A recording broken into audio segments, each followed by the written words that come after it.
Hello, everybody. Welcome to lesson number 86. This is going to be our last lesson during remote learning. There will be a assessment that will go with this lesson. I have to give one more assessment, so you have to do the lesson and the assessment. Again, the assessment is going to be worth a little part of the summative grade, which is a bigger portion, so make sure that you do that.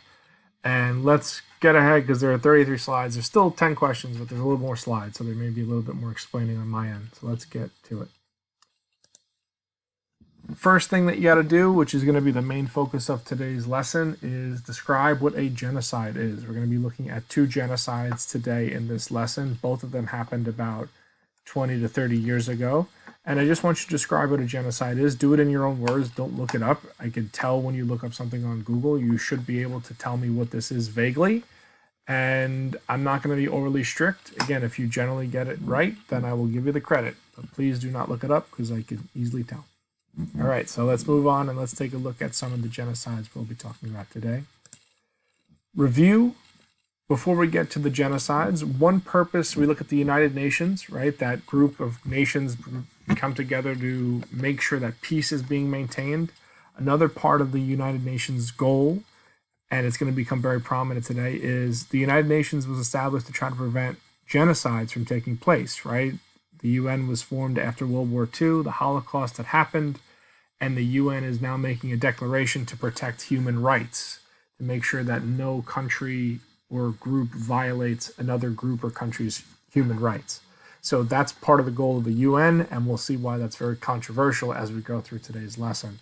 Because we've already seen some genocides, and the UN is playing a vital part in some of the events. So we'll see what they're doing here. Now, the first place we're going to look at is Yugoslavia. Yugoslavia is a country in Eastern Europe, and in 1992, they removed their communist government. They were an old communist country. Communism had been falling all over Eastern Europe. Yugoslavia turns out to be one of the last ones to fall. And once Yugoslavia falls, then the country is kind of broken up into different ethnic groups that you're going to see here. So Yugoslavia is this whole orange part. And then in Yugoslavia, there are a bunch of different ethnicities that want to form their own nation, right? They don't want to be together with the other ethnicities anymore. And the one place we're going to focus on, and again, it makes sense that this place would be the one that we're going to take a look at, is this one right here in the center. That's going to be a mixture of a bunch of different ethnicities. And the name of this area is known as Bosnia and Herzegovina. Excuse me, I mispronounced that. Bosnia and Herzegovina.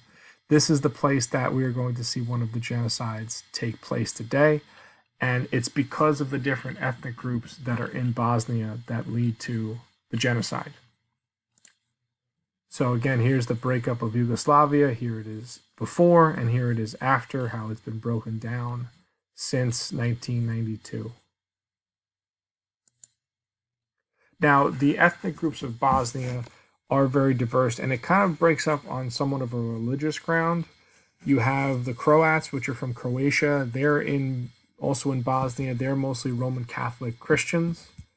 They're probably the smaller of the group. I think they're about maybe 20% of the country. And then you have the Bosniaks, which are predominantly a Muslim group. They're going to be one of the primary groups that we're going to look at today. They make, I think, about maybe 40% of the country. And then you have the Eastern Orthodox Christians, which is the second biggest group, and they're also going to be a very key group in this genocide, and they're Eastern Orthodox Christians. So the genocide we're talking about today involves these two groups, the Eastern Orthodox Christians and the Muslim population of Bosnia. And here's a map of how it was broken down. Again, the blue areas are the mostly Croat Catholic areas, the red areas are the Orthodox Christian areas, and the green areas are the Muslim areas. And this map is going to rapidly change between 1991 and the present, and it's because of the events we're going to see today. Now, one key player in this genocide is Bosnia's neighbor. I'm just going to flip back really quick. Serbia. So Serbia is going to play a key role in the events of Bosnia. Serbia is mostly controlled by Serbian Christians, and they're going to want Bosnia to also be controlled by Serbian Christians, right? These Orthodox Christians. And so the leader of Serbia, he's going to try to push the Serbs in Bosnia to take control and to essentially eliminate the Muslim population, right? So he's going to have a lot of influence in that regard. Now, you're going to read this passage about ethnic cleansing, and there'll be questions to follow. So what is ethnic cleansing? And there's a quick video, well, not a quick video, it's about maybe like a 10-minute video on the Bosnian genocide. It is live CNN coverage. Actually, maybe it's like, it shows live CNN coverage of the genocide and what is taking place. And there's going to be questions that go along with this. So here's the first one. What were the Orthodox Christians in Bosnia doing to the Muslims that would be considered ethnic cleansing, right? So again, take a look back at this definition and then give a little bit more detail for that first question.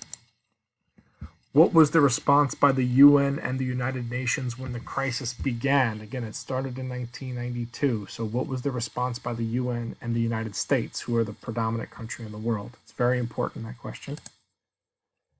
And I just want to show you what winds up happening. Because of all the ethnic cleansings, you get to see a rapid movement of population. This would not be something that would be an answer to the other question. It's just, again, it shows here how the map rapidly changed. So the Serbians here, right, they're kind of confined to this area. The Muslims that were here are now moved over, right? So again, you see a huge shift in population. All the Muslims that are next to Serbia, they're pushed to the center, right? So it's a huge, huge movement of population because of the Orthodox Christians just wanting to get the Muslims away from them, right? And that's going to lead to the genocide that takes place. Now, the Yugoslav wars, which caused the Bosnian genocide and ethnic cleansings, and began in 1992.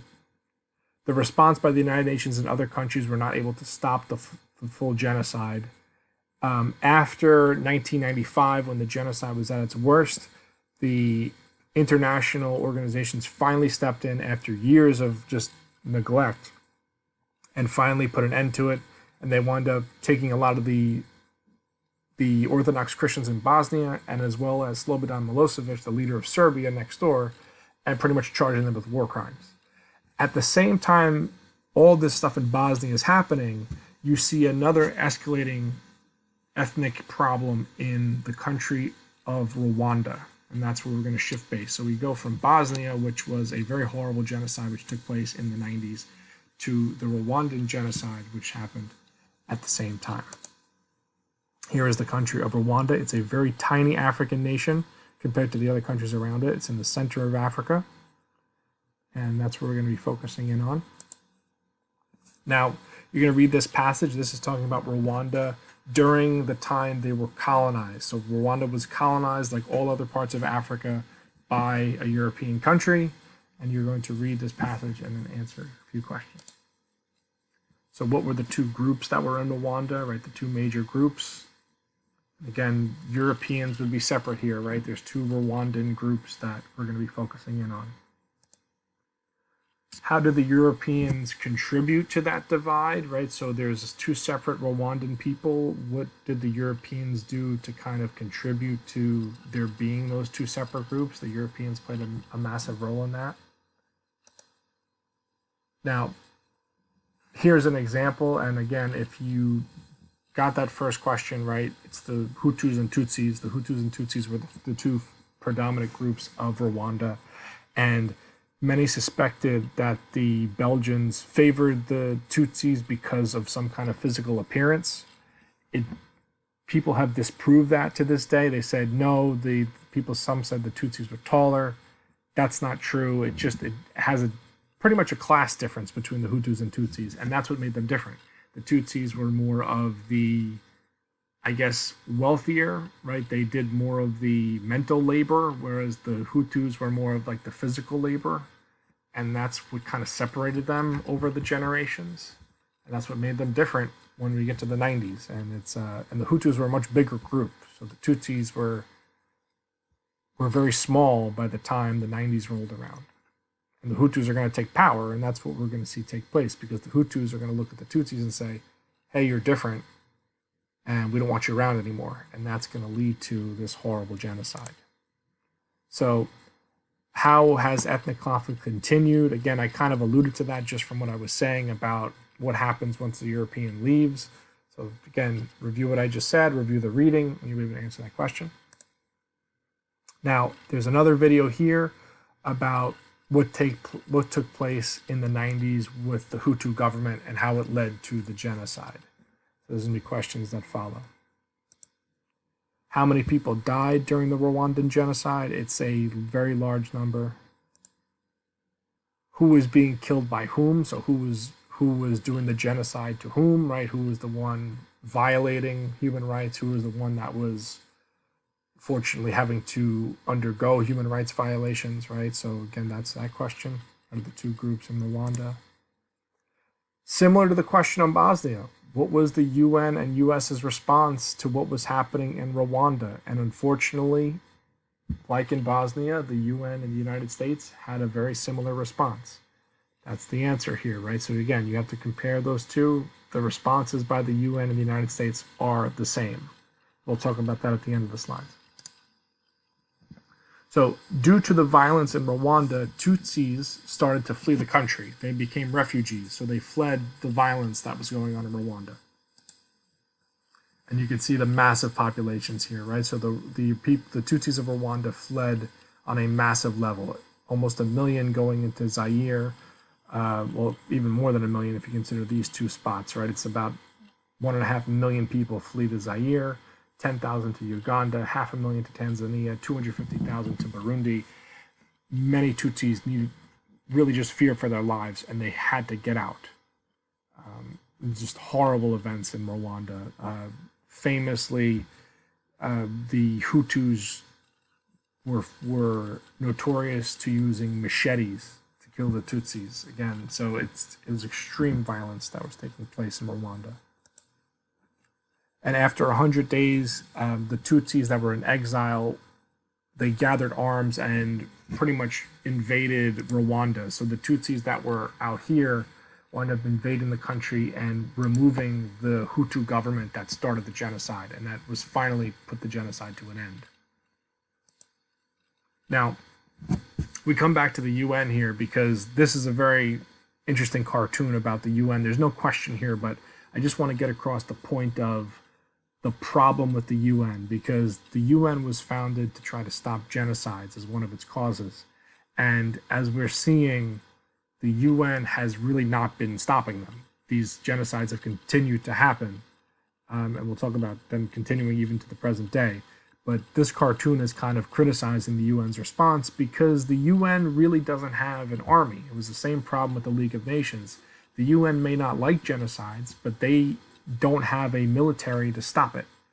They need the countries in the UN to be willing to stop it. And unfortunately for the United Nations and all these places where genocides have taken place, other countries don't want to send their military to stop a genocide. They don't want to put their troops in harm's way, so they let these events take place. It's very difficult in terms of, like, again, because the UN may want to, but unfortunately the UN has no power. They're almost powerless to stop these genocides from taking place, which is why we just saw one in Cambodia. We saw 2 today in Rwanda and Bosnia. And here we have 2 others that have happened since the 90s. Darfur, which is a region in Sudan, had a massive genocide in the early 2000s. And even in the present day, there's a Muslim population known as I think it's the Rohingya, I probably mispronounced that, but in Myanmar, in Southeast Asia, and they're undergoing a genocide. So these genocides continue to happen, and it's unfortunate because the UN is in place to stop them, but unfortunately the UN just can't, and other countries don't want to. So that's why these keep happening, unfortunately. And if you're interested, there's a great movie on the Rwandan genocide, Hotel Rwanda. It really talks all about that, what happened in Rwanda between the Hutus and Tutsis, the United Nations response to the genocide or non-response to the genocide. It's a great movie. And again, I would highly recommend it. It might be on Showtime now, from what I remember seeing. And that's going to conclude Lesson 86. Again, make sure to complete the assessment that comes out after. And yeah, thank you for all the work that you've done this semester. Again, look out for extra credit assignments. And thank you, everybody. Have a good one. I'll be in touch with emails and things, so keep an eye out for those in the last 2 weeks. Bye.